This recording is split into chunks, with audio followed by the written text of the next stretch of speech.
मनस।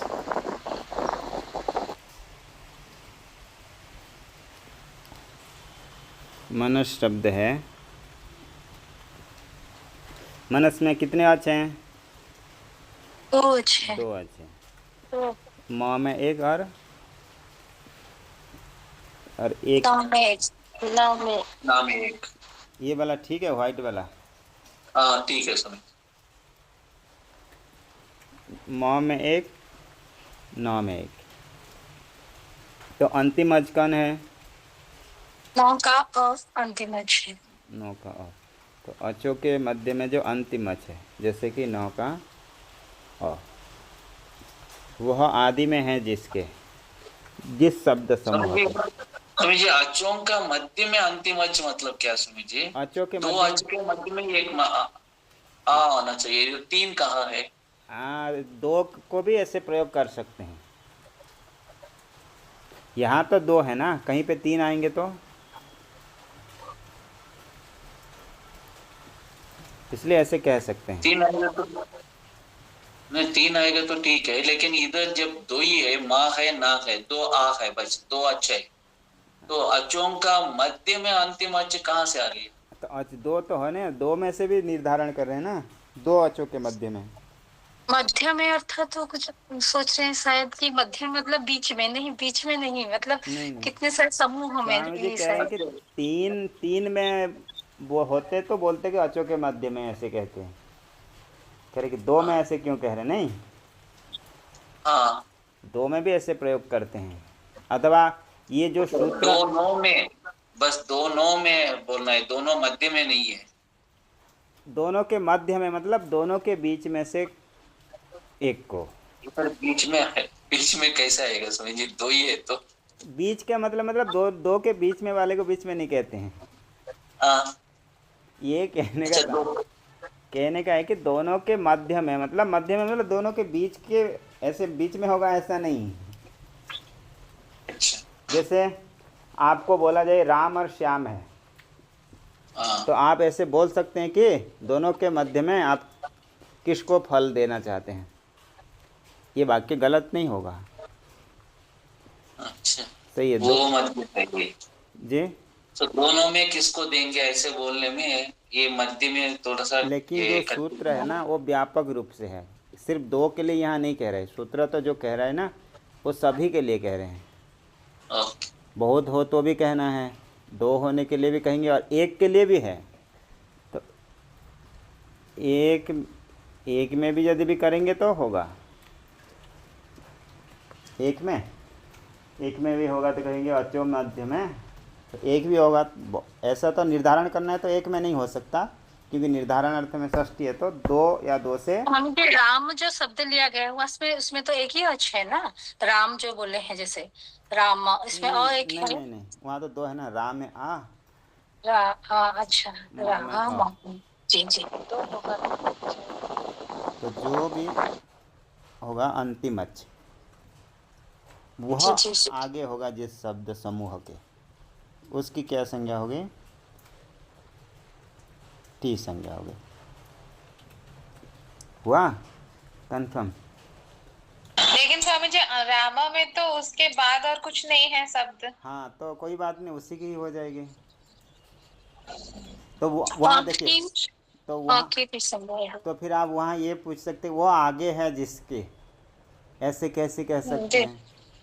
क्योंकि उसके बाद में तो कोई नहीं है शब्द। नहीं है।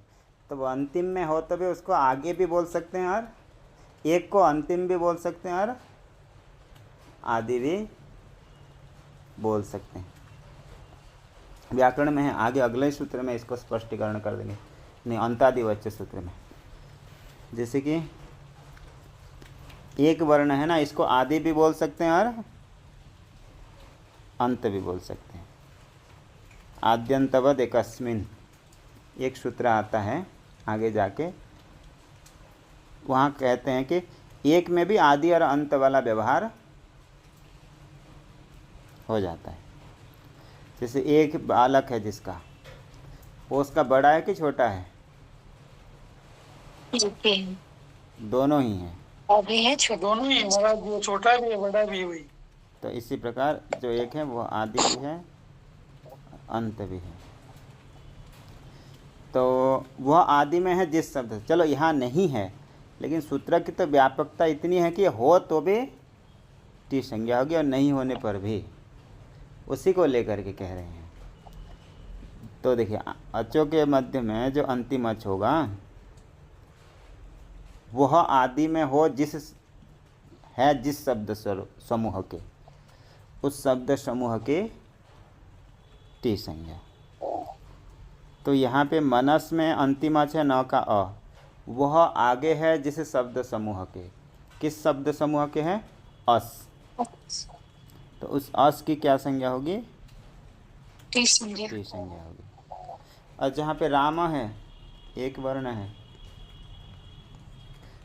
एक वर्ण नहीं, जैसे जहाँ पर अंतिम में है, अचों के मध्य में अंतिम अच है मौका अ, वह आदि में है जिसके। आदि में मतलब वो आगे नहीं होने पर भी ऐसे व्यवहार कर रहे हैं, अभी तो नहीं है लेकिन आगे के लिए भी लेकर के ऐसे व्यवहार कर रहे हैं। तो अ की यहाँ पे क्या संज्ञा हो जाएगी? टी संज्ञा। यहाँ तक हो गया था। और वार्तिक आया था शकंद्वादिषु पररूपम वाच्यम। शकंदो आदि गण में जो पठित शब्द के पररूप होते हैं, पूर्व और पर के स्थान पे पररूप आदेश हो जाता है। क्या क्या रूप दिखा दिए थे? शक आगे अंध हो, शक प्लस अंध हो। क्या सूत्र प्राप्त था दोनों में? अच्छा आप भी पढ़े नहीं लो। दीर्घ हो सकता था। आप लोग पढ़ लिया आपका सवर्ण दीर्घ? नहीं, ये तो पढ़ाए थे ना लास्ट टाइम समझ आ। अच्छा वो सूत्र आ गया नहीं आया? अच्छा नहीं आया सर। तो अ से होता सवर्ण दीर्घ, दोनों में दीर्घ हो सकता था लेकिन शकांध हो जाता, इसलिए दोनों में पररूप होकर के शकंधु ऐसे बनेगा।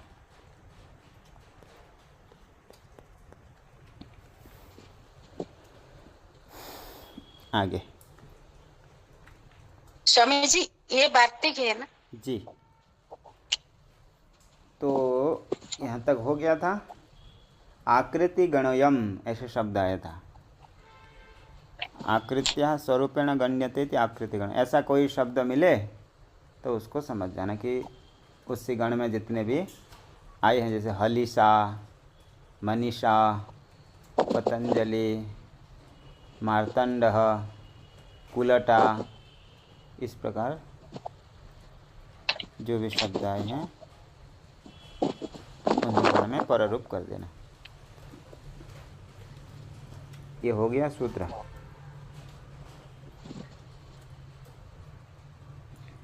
आगे क्या सूत्र आया है? उमांगोश्च। यही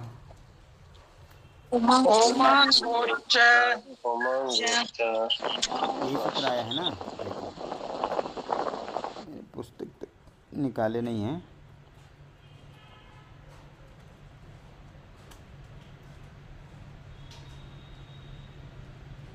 उमांगोश्च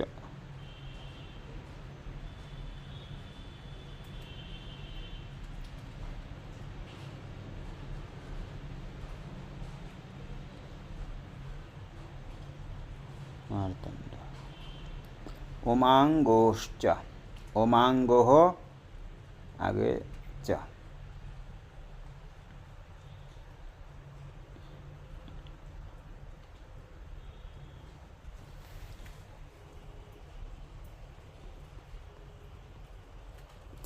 ओम और आंग दोनों के सप्तमी में क्या बन जाएगा? ओमांगो हो।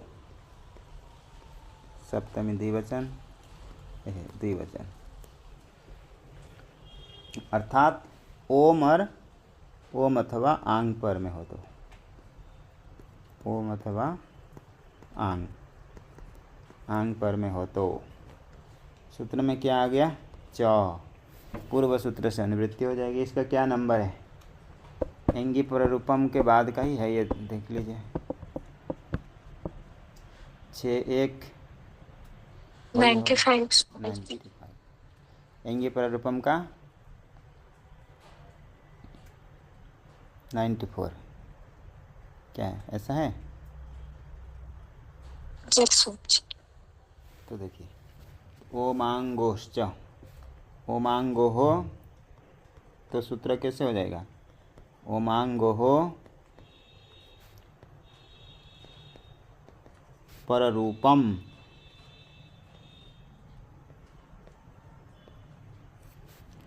एंगी पररूपम से क्या निवृत्ति आ गई?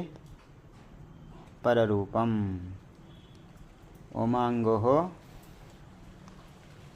पररूपम। ओमरांग के स्थान पे क्या आदेश होगा? नहीं, ओमरांग पर में हो तो क्या होगा? पररूपम। किसके स्थान पे होगा?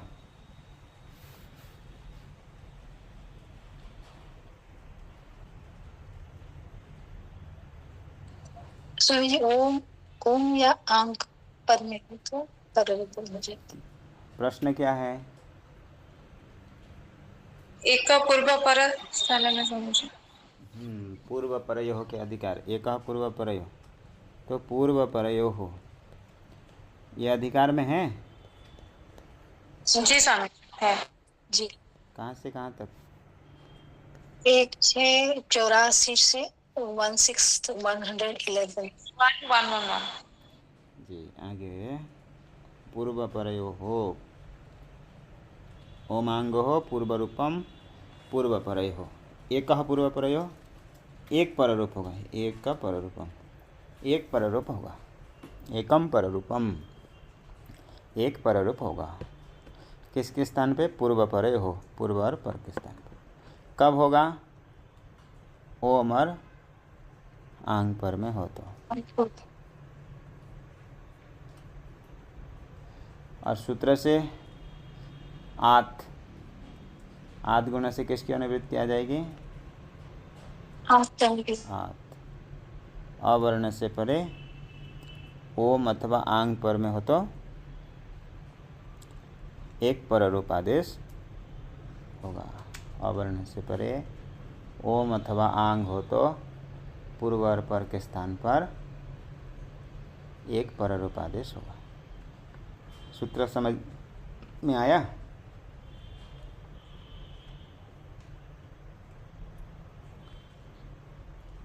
सूत्र क्या हुआ अर्थ?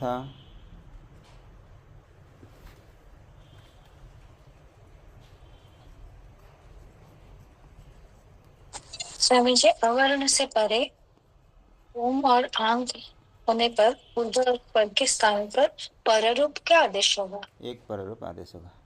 जैसे कि देखिए, शिवाय, शिवाय आगे ओम, क्या सूत्र प्राप्त है?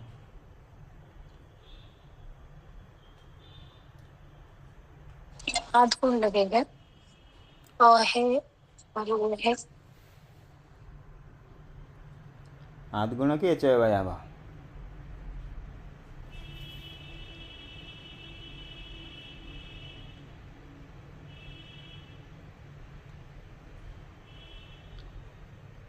क्या कौन सा लगेगा?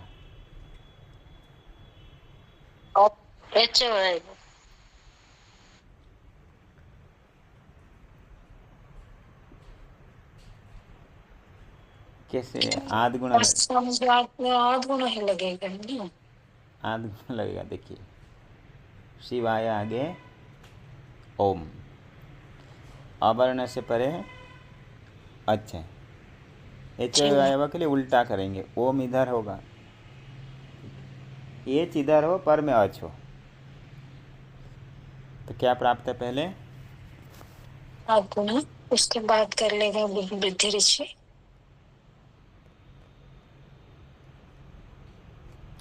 पहले का पढ़ा हुआ बनाया हुआ देख के तो नहीं बोल रहे हैं? नहीं स्वामी जी, आध गुण जहाँ होता है वहाँ वृद्धि ऋषि उसको बाद ही करता है। ऐसा नहीं है। देखिए, सभी जगह बात करेगा? नहीं करेगा। एच में लगता है, ए ओ आई औ। शिवाय आगे ओम, आदि गुणों को कौन बात करेगा? वृद्धि रेचि। क्यों वृद्धि रेचि बात करेगा?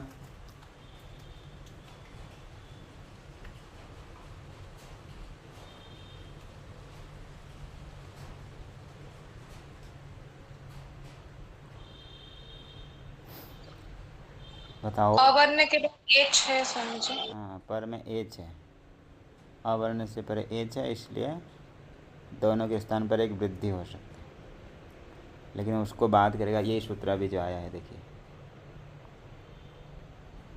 क्या सूत्र आया? ओमांगोश्च,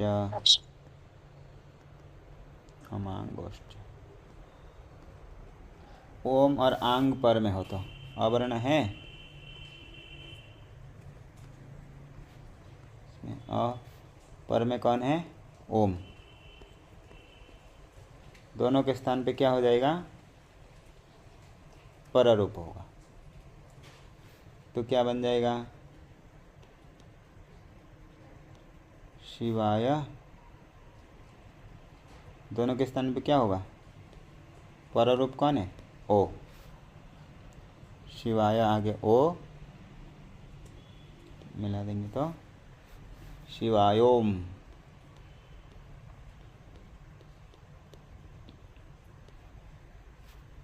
क्या बन गया? शिवायोम।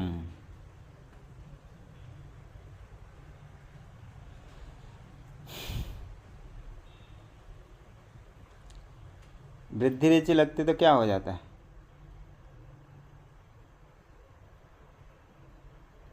औ हो जाता है स्वामी जी।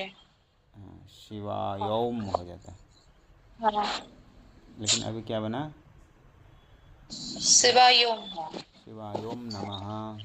ऐसे करके एक उदाहरण हो गया। अभी दूसरा उदाहरण देखिए।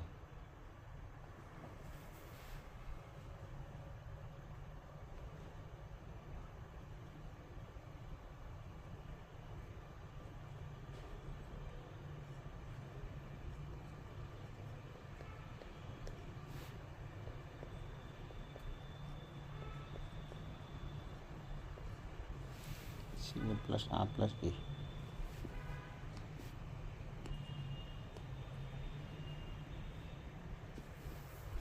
शिव प्लस आ प्लस ई।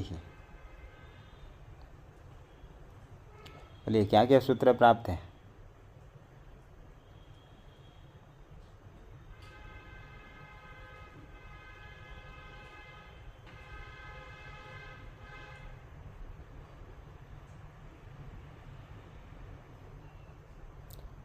आ और ई में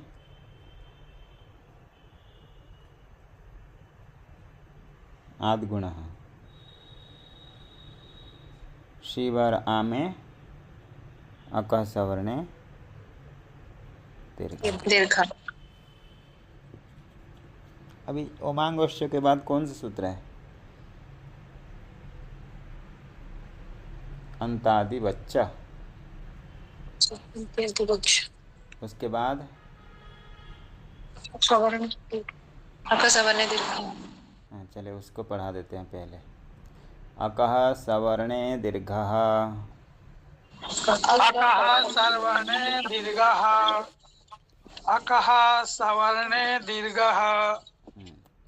अकः सवर्णे दीर्घः।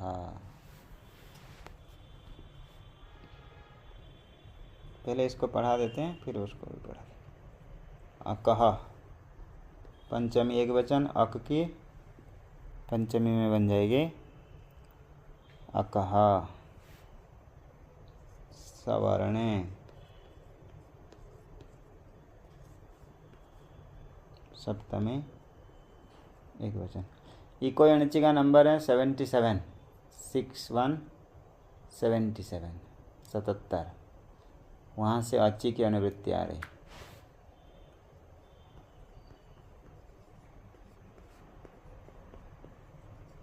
सप्तमी एक वचन। अकह सवर्णे अचि ये किसके अधिकार में? एक कहाँ पूर्व पर गई। जी देखो, पूर्व परयो हो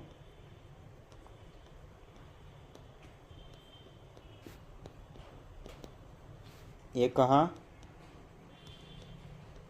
सूत्र में क्या है? अकः सवर्णे दीर्घ, एक वचन, दीर्घ भी एक वचन।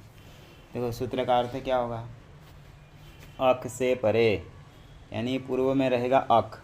अक में क्या क्या आते हैं? अ, ई, उ, रे, ले। आगे बस इतना ही। अक में कहाँ तक होगा? रिल रिक तक। अ, ई, उ, रे। तो पूर्व में कितने रहेंगे? इतने। पर में क्या चाहिए? अच, अची सप्तमी। अच में कितने आते हैं? 9 आते हैं स्वामी जी। 9 में से वही होगा इस जो सवर्ण अच होगा तब। सवर्ण कहा, सवर्ण संज्ञा किसकी होती है?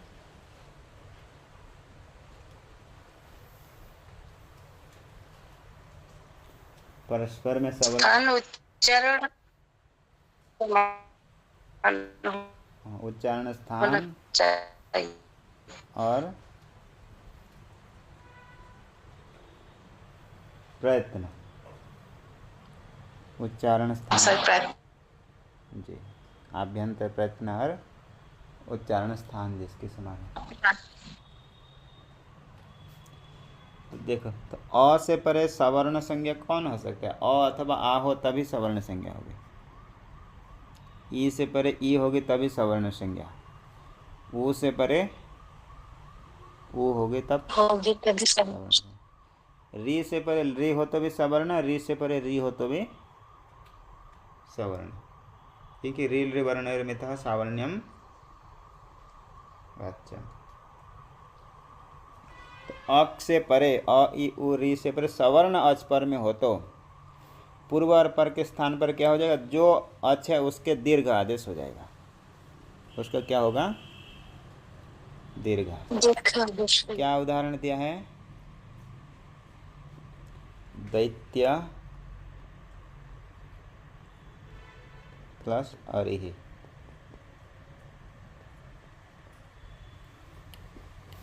दैत्यानाम अरिहि दैत्यारि। दैत्य प्लस अरिहि। दैत्य दिति के पुत्र दैत्य असुर, उनका अरिहि शत्रु भगवान। दैत्य प्लस अरिहि। क्या सूत्र प्राप्त है पहले?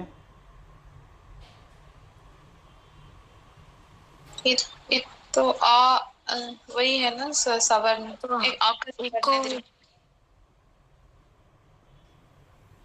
और कोई सूत्र प्राप्त नहीं है सामान्य? नहीं होगा। कहाँ एक कहाँ है? तो नहीं, एक तो नहीं है ना। अच्छा नहीं, यान कहाँ पे है? दैत्य है ना। अ प्लस अ है। अच्छा नहीं होगा। तो कोई सूत्र प्राप्त नहीं है?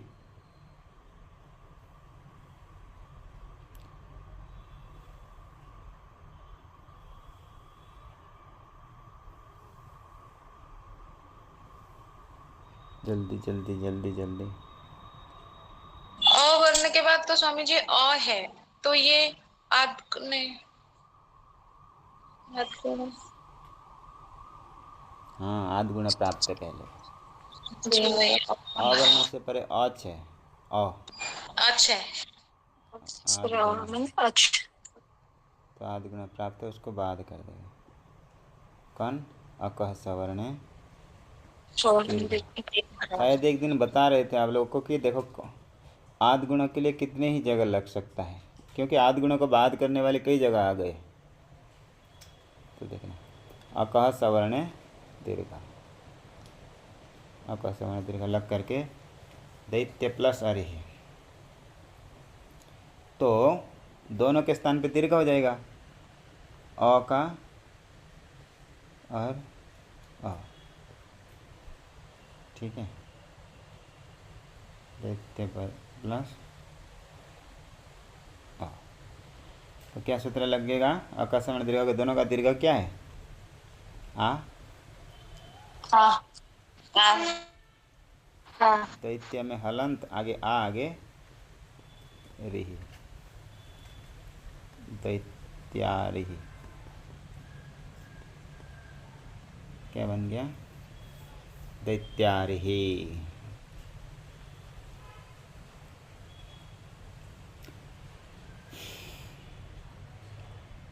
और एक उदाहरण, विद्यालय विद्यालय बन गया, ऐसे सब बन जाएगा। भोजन आलय भोजनालय, देवालय देवालय, देवस्य आलयम देवालयम, ऐसे बन जाएगा। अब इसमें देखो, ठीक है, देवालयम, देवस्य आलयम देवालयम, देव प्लस आलय। अब बताओ, दोनों सवर्ण संज्ञा हैं, अ और आ? जी है। कैसे? आ तो उसका सवर्ण है ना, समझिए। आ का कैसे सवर्ण संज्ञा हो गई? नहीं, सवर्ण तो पूरा मतलब जी। कोई बोल रहे थे, क्या बोल रहे थे अभी? थोड़ा सूक्ष्मता से बताइए। नहीं बोल रहे थे, कौन बोल रहे थे तो दीर्घ जी? मैं बोल रही थी कि स्वामी जी, आ तो दीर्घ हो गया ना, आ दीर्घ है, हाँ, तो ये इसका सवर्ण सवर्ण हुआ कि नहीं?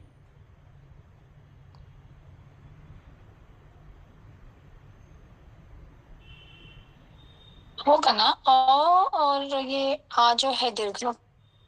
देखो, स्थान देखोगे तो दोनों कंठ है, ठीक है। वैसे भी सवर्ण होगा जी, होगा। प्रयत्न तो देखिए,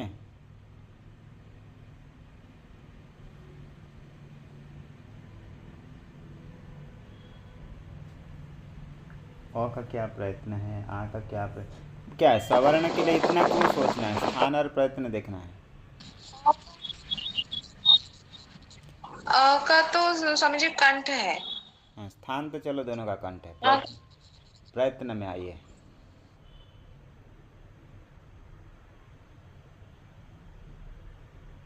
उसका अ का तो विवृत प्रयत्न है ना।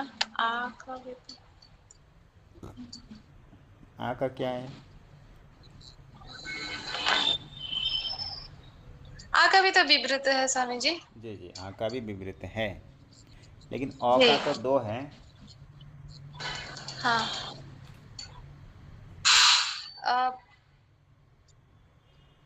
उसका अ का सवर्ण जो आ है स्वामी जी, ये दीर्घ और कृत में है ना खाली।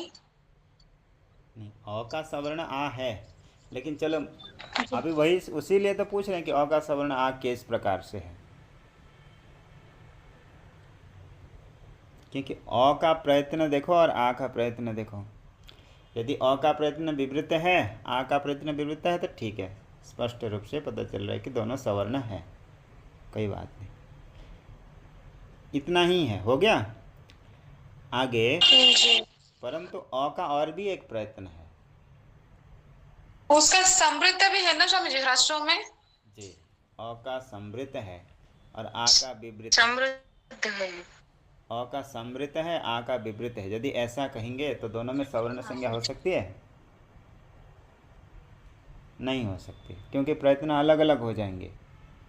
इसीलिए वहाँ पर कहे थे संज्ञा प्रकरण में कि प्रक्रिया में ऐसे संधि कार्य करते समय तो सभी का विवृत है, उच्चारण करते समय अ का क्या है? उसका सेम है, समृत है। उच्चारण करते समय अ का समृत है, परंतु ऐसे संधि करते समय, प्रक्रिया बनाते समय विवृत ही है। इसलिए अभी दोनों सवर्ण संज्ञा होने से देवालयम ऐसे बन जाएगी। इसलिए वहाँ पे पढ़ाते समय वहाँ तो समझ में नहीं आता है कि समृत विवृत क्या है, तो वहाँ समृत विवृत इसीलिए कर रखे हैं कि स्वामी जी यहाँ पे संधि में क्यों उसका विवृत होता है? क्योंकि दोनों का समान हो पाएगा इसलिए, क्योंकि आ तो विवृत है ही है, और अ अच्छा का भी यदि विवृत नहीं करेंगे तो जी। सवर्ण नहीं हो पाएगा, इसलिए जी। संधि में विवृत। देखिए हो गया। तो अ का सवर्ण दीर्घ में ऐसे समझ जाना। अ का उदाहरण हो गया, ई का श्री आगे ईशः, श्री प्लस ईशः, क्या सूत्र प्राप्त है? जो मान कौन से प्राप्त है?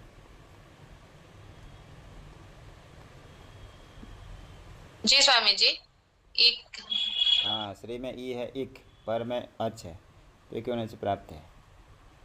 अब इसको कौन बात करेगा? अकह सवर्ण दीर्घ। और कोई इतने सारे सूत्र पढ़े बात नहीं करेगा, एच ए वाई अब लगा सकते हो, और क्या क्या इतने बहुत सारे पढ़ेंगे, फिर लगेगा?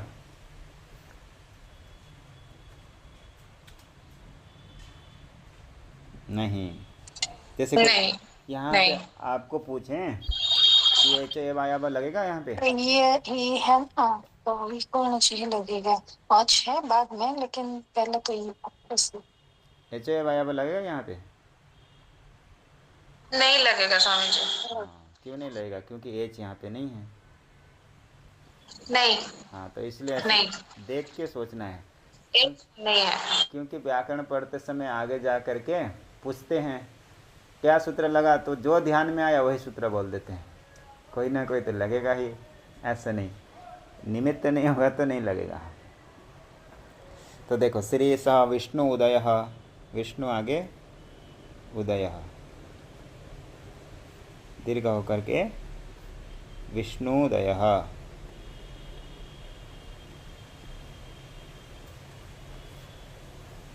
हो गया? आगे तो एक विषय अभी ऐसे बता देते हैं कि जो आदि गुण था, आदि गुण लग रहा था अवर्ण से परे अच, ठीक है? क्या क्या है अच में? अ, ई, उ, रे, रे, ए, ओ, ऐ, औ, इतने पर में। अब इतने सारे बाद आदि अपवाद होते होते देखो, अ से परे अ होगा तो अ सवर्ण दीर्घ हो जाएगा, अ से परे अ हो तो। आदि गुणों के लिए सिर्फ ई, उ, री, री इतने ही बचेंगे। कितने बचे आदि गुणों के लिए? अ से परे ई, उ, री, ले, इतने ही बचे हैं आदि गुणा के लिए। कि देखो, ये समझ में आ रहा है क्या कह रहा हूँ?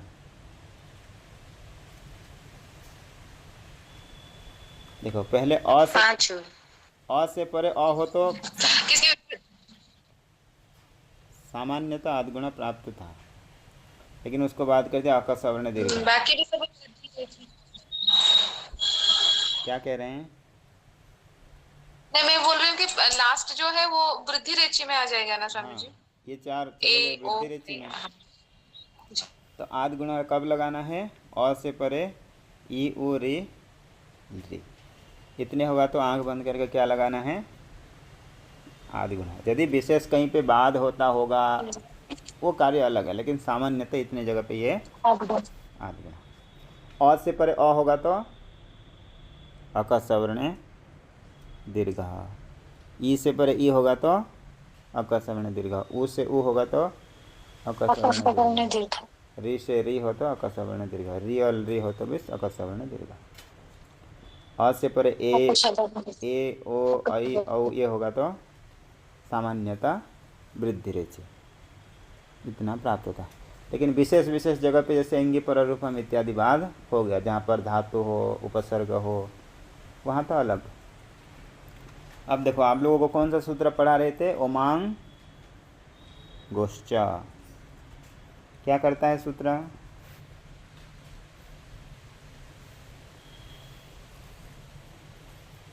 ओम अथवा आंग पर में हो तो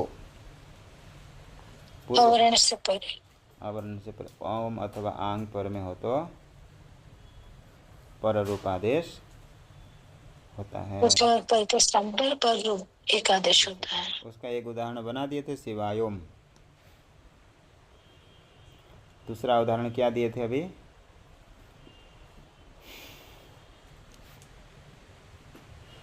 शिव आ इहि। शिव प्लस आ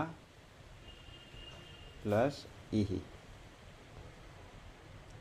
देखो ये ईण धातु सुने थे, उसी का रूप है इहि। ये धातु का रूप है इहि। इहि मतलब जाओ। आ जोड़ देंगे तो आओ, ई अर्थ। इहि मतलब जाओ। आ जोड़ देंगे तो मुझे आवाज नहीं आ रही है। शिवा आ आगे इहि सुनाई दे रहे?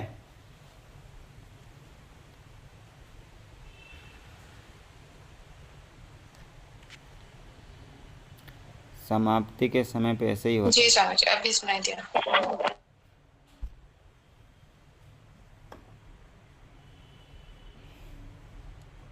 शिव आ आगे इहि।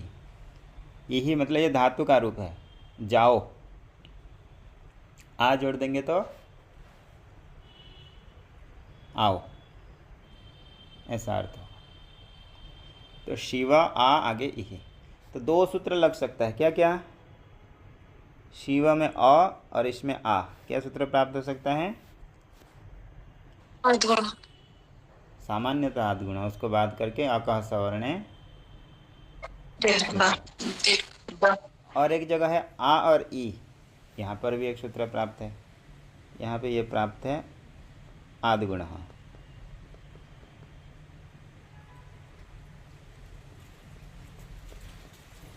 यहाँ पर क्या प्राप्त है? अकह सवर्णे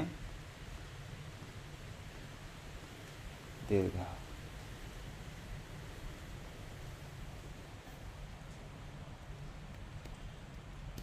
ये समझ में आ रहा है इतना? शिव में आ ई, आ प्लस ई, दोनों में क्या, यहाँ पर क्या प्राप्त है? आदिगुण। तो ऐसे देखेंगे तो सबसे पहले कौन सा सूत्र लगाना चाहिए?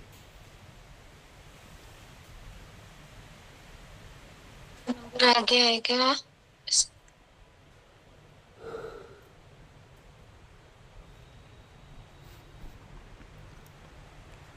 देखो नंबर देखेंगे तो बलवान कौन हो जाएगा?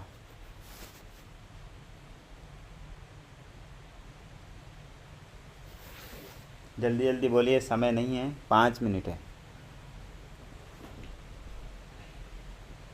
नहीं, लेट भी हुआ था तो 5 मिनट और आगे चला। नंबर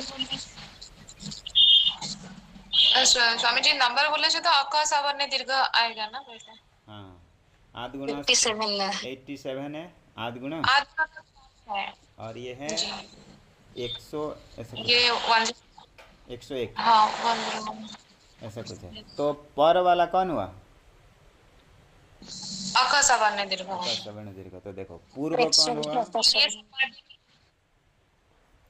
पूर्व हो गया आद्गुण 87। उसकी अपेक्षा बलवान कौन हो गया? पर। पूर्व से बलवान कौन होता है? पर। जो पर वाला होते हैं बलवान होते हैं। पर कौन है? अक सवर्ण दीर्घ। तो यहाँ पे अक सवर्ण दीर्घ पहले लगना चाहिए।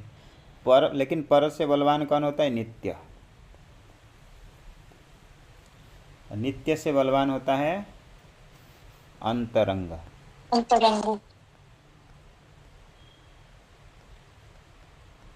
अंतरंग से बलवान होता है पूर्व अंतरंग। अपवाद पूर्व पर नित्यांतरंग अपवादानाम उत्तरोत्तर बलियः, ऐसा नियम है। पूर्व की अपेक्षा बलवान कौन है? पर से बलवान होता है नित्य। यदि कोई सूत्र पूर्व होगा और कोई सूत्र पर होगा तो कौन सा सूत्र बलवान होगा? पर सूत्र। पर सूत्र से बलवान कौन होगा? नित्य। नित्य सूत्र से अंतरंग और अंतरंग से बलवान अपवाद। तो यहाँ पर अक सवर्ण दीर्घ तो पर है, इसलिए आदि गुण पूर्व की अपेक्षा बलवान है। लेकिन पर की अपेक्षा ये आदि गुण क्या है, यहाँ पे अंतरंग है। अभी बताएंगे कैसे पता चलेगा। तो यहाँ पर आदि गुण क्या हो जाएगा, अंतरंग हो जाएगा। अंतरंग होने से अक सवर्ण दीर्घ से बलवान हो जाएगा। जी। तो देखिए, तो पूर्व की अपेक्षा पर बलवान होता है, पर से नित्य, और इनकी अपेक्षा अंतरंग बलवान होगा। इसलिए यहाँ पर आदि गुण सूत्र क्या है, अंतरंग है। यहाँ पर अंतरंग, सभी जगह आदि गुण अंतरंग नहीं होगा। यहाँ पर आदि गुण सूत्र क्या है, अंतरंग है। अंतरंग होने के कारण अक सवर्ण दीर्घ से बलवान हो जाएगा। अब कैसे पता चलेगा अंतरंग है, इसके लिए एक नियम आता है, परिभाषा। धातु उपसर्गयो कार्यम अंतरंगम। देखो, सामान्य कार्य की अपेक्षा धातु और उपसर्ग के कार्य को क्या कहते हैं, अंतरंग कहते हैं। जैसे यहाँ पर अभी आप लोगों को पहले बता दिया था कि यही धातु का रूप है, और आंग ये उपसर्ग है। बी आंग नि अध्यपि आता है, आंग आ उपसर्ग है, धातु के साथ जुड़ा है, क्रिया के साथ। तो आ उपसर्ग है और यही क्या है, धातु है। तो धातु और उपसर्ग के कार्य होने के कारण ये दोनों क्या हो गए, अंतरंग हो गए। इसके लिए नियम आ गया, धातु उपसर्गयोः कार्यम अंतरंगम। धातु उपसर्गयोः कार्यम अंतरंगम।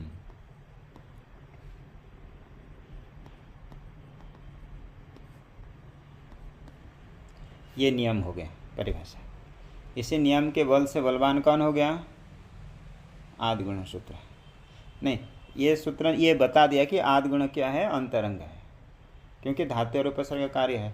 और जो अंतरंग होता है वो बलवान होता है। इसके लिए परिभाषा आ गया, पूर्व पर नित्यांतरंग, नित्यांतरंग रंगापवादानाम मुत्तरो तरबलीयः। ये एक नियम हो गया, दो नियम आप लोगों को मिल गया। अभी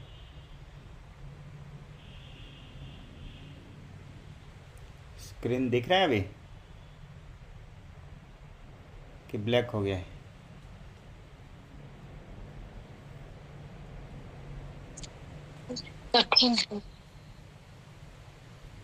अच्छा, ब्रॉडकास्ट बंद हो गया।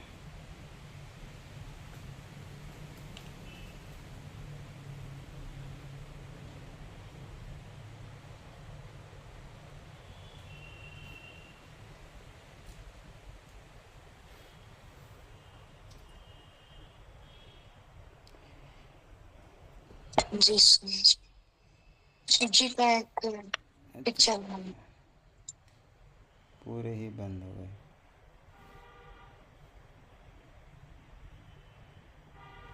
आपका प्रोफाइल पिक्चर दिख रहा है इसमें। हाँ, यहाँ से पूरा ही हट गया, दूसरे अकाउंट से कट गया।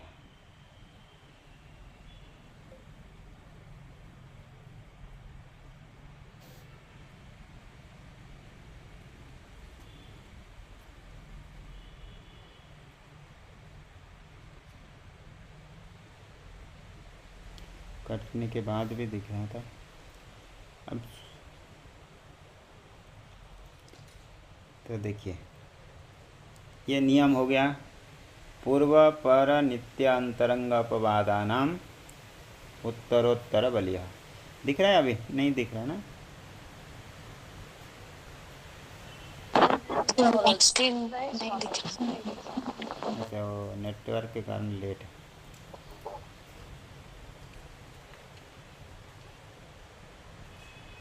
शेयर कर दिया हूँ, लेट में आएगा अभी आप लोगों के पास।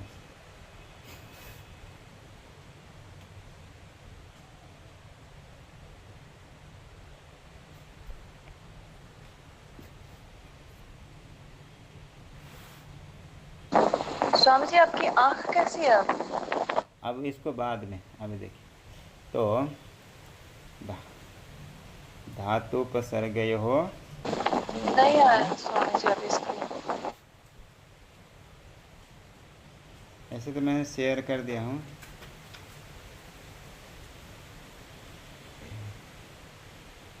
अच्छा अच्छा अच्छा अच्छा, गया नहीं यहाँ से, एक मिनट।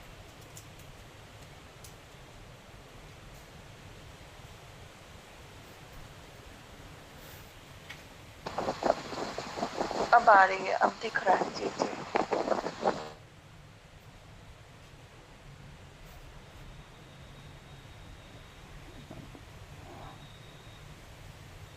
देखिए, पूर्व पर नित्यांतरंगपवादानाम उत्तरोत्तर बलियः, ये एक परिभाषा हो गई, आपको कंठस्थ करना चाहिए। और एक परिभाषा छोटे से, क्या था ये?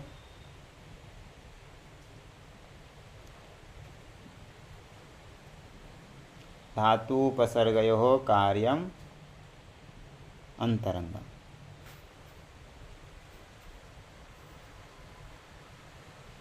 सुनाई दे रहा है अभी? जी जी महाराज जी सुनाई दे रहा है। हाँ, तो इसको याद रखना। तो यहाँ पे स्वामी जी एक मिनट, स्वामी जी एक मिनट उसमें जाइएगा ना, पूर्वा जी। पूर्व ये पर नामुत, नामुत के बाद क्या है? दाना उत्तरोत्तर मुत। में देखो, पूर्व पर नित्य अंतरंग अपवादानाम, यहाँ तक हो गया। जी। अलग अलग भी लिख सकते हैं हम लोग। उत्तरोत्तर बलियः, ओके। जी। उत्तरोत्तर बलियः, तर बलिया। अर्थात उत्तर उत्तर, आगे आगे बलवान होते हैं।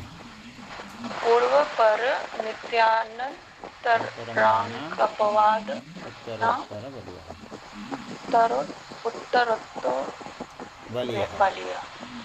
तो देखिए, तो यहाँ पे धातु और उपसर्ग का कार्य अंतरंग है, जिसके कारण आदि गुण यहाँ पर अंतरंग हो गया। क्योंकि कहाँ था?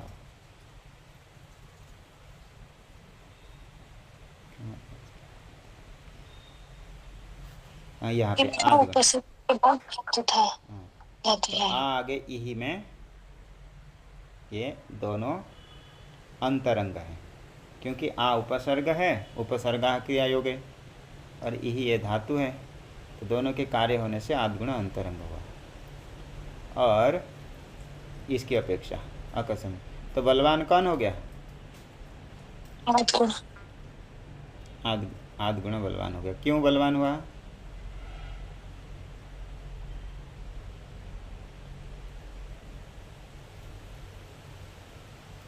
जल्दी, मुझे अपने आदि गुण क्यों बलवान हुआ?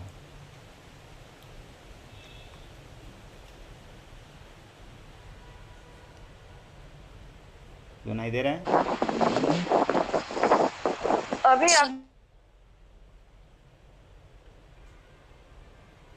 नहीं दे रहा हूँ। जी, आगे कल, आगे अगला क्लास करेंगे शनिवार रविवार। ओम